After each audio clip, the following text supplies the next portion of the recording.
गोंडा जिले के खरगूपुर थाना क्षेत्र के मफिया गांव में एक विवाहिता का शव कमरे में फंदे से लटका मिलने से सनसनी फैल गई। मृतका के मायके पक्ष ने दहेज उत्पीड़न का आरोप लगाते हुए हत्या कर शव को फंदे से लटकाने की आशंका जताई है। पुलिस ने शव को पोस्टमार्टम के लिए भेजकर जांच शुरू कर दी है। आखिर क्या है पूरा मामला, देखिए पूरी खबर यूपी टुडे न्यूज पर।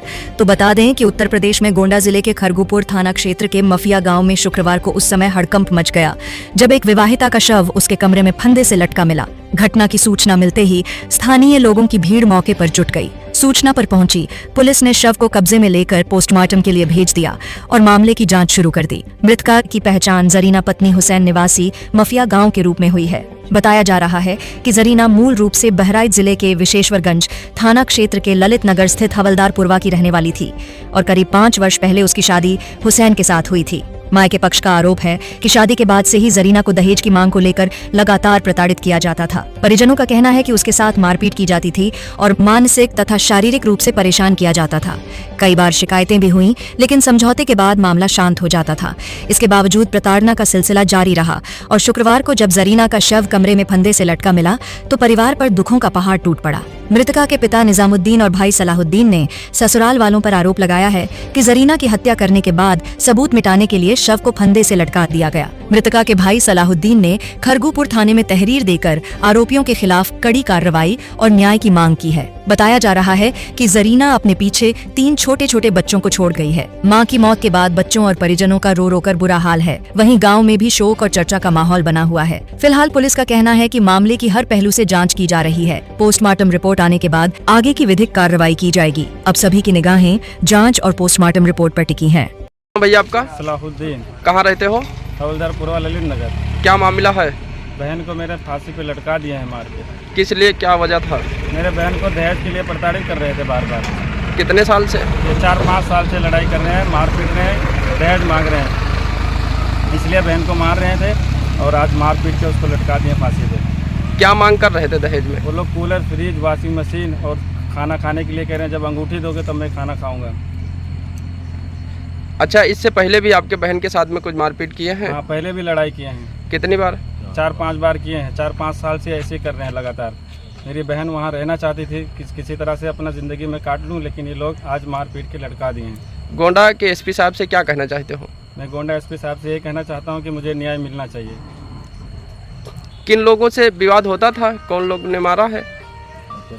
उसमें उनकी माँ थी, सास थी लड़की का, और उसका हस्बैंड था लड़की का, और उसका ससुर था, और उसका छोटा सा देवर है वो था, लगभग 25 साल का लड़का होगा वो भी था देवर, और उसकी एक बड़ी बहन है, भाई का जो बड़ी बहन है वो भी थी।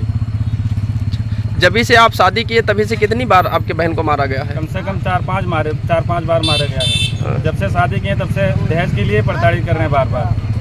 अच्छा, इस मामले को लेकर आप लोगों ने पुलिस को सूचना दिया था? हमने कल 100 नंबर पुलिस को सूचना दिया था कि लड़ाई कर रहे हैं, झगड़ा कर रहे हैं लोग, तो पुलिस को सूचना दिए थे, समझा बुझा के चली गई थी पुलिस, मान गए थे, सब कुछ था। फिर अभी हमको सूचना मिला कि बहन हमारी फांसी पे मार के लटका दी है। दादा आपका? बाबू अली। कहाँ रहते हो? ये कैसे घटना हुई है? सर घटना ये हुई है कि जैसे दहेज के लिए वो लोग परेशान कर रहे हैं, कूलर दो, फ्रिज दो, वॉशिंग मशीन दो, अंगूठी दो, और हम लोग गरीब आदमी, हम लोग रह नहीं पाए, इसलिए आज उसको लड़की को मार को लटका दिए। कई साल से मांगत रहे दहेज? मांगत तो साहब 5 साल से 4 हो गया कि हमको चाहिए, क्या हम खाना खाएंगे, तुम्हारे घर नहीं खाना नहीं खाता। तो कितने लोगों ने मिलकर मारा है? अब पूरे परिवार हम मारी रहो, हम लोग को यहाँ अपने घरे रहें, बस हम लोग जान पाए। क्या कहना चाहते हो गोंडा एसपी से? गोंडा एसपी से हम लोग यही चाहते हैं, हमको न्याय चाहिए और भाई कुछ नहीं। हाँ, पूरे परिवारों ने मिलकर मारा है? पूरे परिवार। अच्छा, जब से आप शादी किए थे तभी से कितनी बार मारपीट? 4-5 चक्कर छा मार चुके वो लोग। बार बार यही सोचना मिल रहा है कि रहे ना जो तुम्हारी जिंदगी के जीना हराम कर दे रहे हैं। तो अच्छा, गरीब आदमी हम कहाँ दे दें? जो आपकी बेटी थी या रिश्तेदार थी वो अपनी जिंदगी वहाँ पर काटना चाहती थी? काटनी चाहिए थी, तब तो उतने दिन से मारते बर्दाश्त करके एक आधे दूसरी शादी कर लेंगे। तो तभी हमारी लड़की कह रही कि तुम शादी कर लो, लेकिन हम रहेंगे तुम्हारे घर, जाएंगे नहीं अपने मैके को।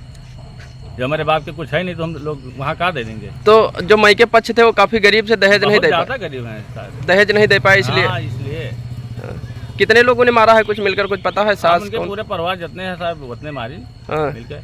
तो पहले क्या किए हैं, कई किस तरह? हाँ, उनके नंद है, दौरानी है, और ससुर सास सभी मिलकर। किस तरह घटना किए हैं? पहले भी अंगूठी के लिए मार रहे हैं बार बार कि लेके आओ तब तुमको यहाँ रखेंगे नहीं। ठीक है, पुलिस को सूचना दी आप लोगों ने? हाँ, सोचना हम लोग कई चक्कर इस बात को मिला, लेकिन हम लोग कहा कि जैसे भैया हम लोग गरीब हैं उस हिसाब से जो हमारे लोग के आटा जुड़ा तो दिन का होगा, ये सब मामला है।